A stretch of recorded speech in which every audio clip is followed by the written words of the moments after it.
Use of can अर्थात can का प्रयोग। कैन का हिंदी अर्थ होता है सकना। ये हमेशा प्रेजेंट टेंस में यूज किया जाता है, जहां इनका हिंदी अर्थ सकता है, सकती है और सकते हैं प्रकट होता है। इसे जब किसी वाक्य में यूज करते हैं तो ये उसमें कार्यक्षमता अथवा सामर्थ्य और योग्यता के भाव को प्रकट करता है। जैसे I can lift this bench अर्थात मैं इस बेंच को उठा सकता हूं, अथवा she can jump over this wall अर्थात वो इस दीवार से कूद सकती है। यहां इन वाक्यों में शारीरिक कार्यक्षमता का बोध होता है। इसी प्रकार हरी कैन स्पीक इंग्लिश फ्लुएंटली अर्थात हरी धारा प्रवाह अंग्रेजी बोल सकता है। यहां इन वाक्यों में मानसिक कार्यक्षमता का बोध होता है। अतः ध्यान दें और इनके वास्तविक सेंस अर्थात भाव को समझें, क्योंकि किसी भी मॉडल ऑक्सिलरी का सर्वाधिक रूप से सेंस अर्थात भाव के अनुसार ही प्रयोग होता है। अतः कैन के प्रयोग को ध्यान से समझें, क्योंकि इसके समान ही अर्थ देने वाली दूसरी ऑक्सिलरी वर्ब अर्थात सहायक क्रिया में भी है, जो समान रूप से यूज की जाती है, परंतु सेंस अर्थात भाव प्रायः एक दूसरे से भिन्न है।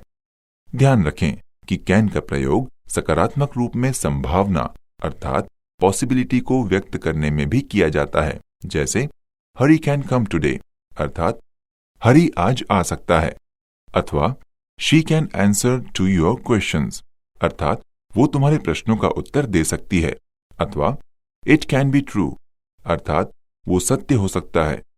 यहां ये ध्यान रखें कि कैन से निकलने वाले सेंस में कहीं ना कहीं कठोरता अथवा दृढ़ता का भाव अधिक होता है, जो किसी कार्य अथवा भाव को अत्यधिक मजबूती से प्रस्तुत करता है। इस बात को समझने के लिए यहां कुछ वाक्य ध्यान से सुने। माया कैन विन हर रेस अर्थात माया अपनी दौड़ जीत सकती है, अथवा you can solve that problem अर्थात तुम उस समस्या को हल कर सकते हो। इसी प्रकार जब हम कैन से निवेदन के भाव प्रकट करने वाले वाक्य बनाएं अर्थात किसी से निवेदन करें, तो ये ध्यान में रखकर कि जिनसे निवेदन करना है उस व्यक्ति के साथ अत्यधिक शिष्टता के भाव को नहीं रखना है। यदि ऐसा है तो वहां कैन का प्रयोग ना करें, बल्कि यदि सामान्य बोलचाल की भाषा में निवेदन के अर्थ में कैन का प्रयोग किया जा सकता है, जैसे कैन आई हेल्प यू अर्थात क्या मैं आपकी मदद कर सकता हूं, इसे सामान्य बोलचाल में ही प्रयोग करें, क्योंकि ये अधिक शिष्ट भाव को नहीं प्रकट करता। कैन के प्रयोग द्वारा आदेश के वाक्य बनाए जाते हैं, जैसे you can go home now अर्थात तुम अब घर जा सकते हो, अथवा you can use my cellular phone अर्थात तुम मेरा सेल्यूलर फोन यूज कर सकते हो। इसी प्रकार जब किसी को कोई कार्य करने से मना करना हो तो कैन के साथ नॉट का प्रयोग किया जाता है, परंतु यदि पूर्णतः रोकना हो तो नेवर का प्रयोग करते हैं। जैसे Deepak you can not touch my book अर्थात दीपक तुम मेरी पुस्तक नहीं छू सकते हो। इस प्रकार कैन का प्रयोग दृढ़ भावों में किसी प्रकार के वाक्यों को बनाने के लिए यूज किया जाता है। यूज ऑफ कुड अर्थात कुड का प्रयोग। नंबर 1, कुड कैन का पास्ट फॉर्म है।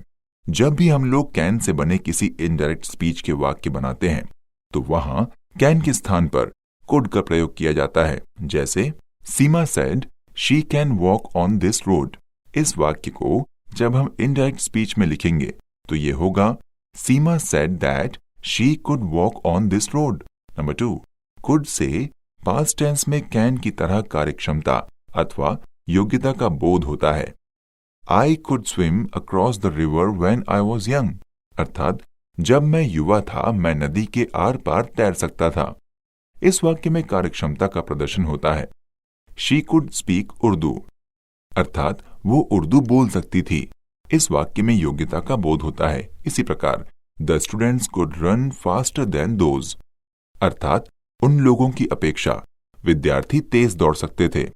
यहां यह भी ध्यान देने योग्य बात है कि जब किसी वास्तविक योग्यता का प्रदर्शन कुड से उनके कार्य के अनुसार ना हो तो वहां कुड के स्थान पर वॉज या वर एबल टू का प्रयोग किया जाता है। जैसे the students could run faster than those अर्थात विद्यार्थी उन लोगों की अपेक्षा तेज दौड़ सकते थे। इस वाक्य से स्पष्ट कार्य क्षमता का प्रदर्शन नहीं हो पाता। ऐसा महसूस होता है कि उनमें कहीं ना कहीं विवशता थी। अतः उनके इस स्पष्ट क्षमता प्रदर्शन में कुड के बजाय वॉज या वर एबल टू का प्रयोग किया जाता है। अर्थात इसे इस प्रकार कह सकते हैं, the students were able to run faster than those. अर्थात विद्यार्थी उन लोगों की अपेक्षा अधिक तेज दौड़ने में योग्य या सक्षम थे।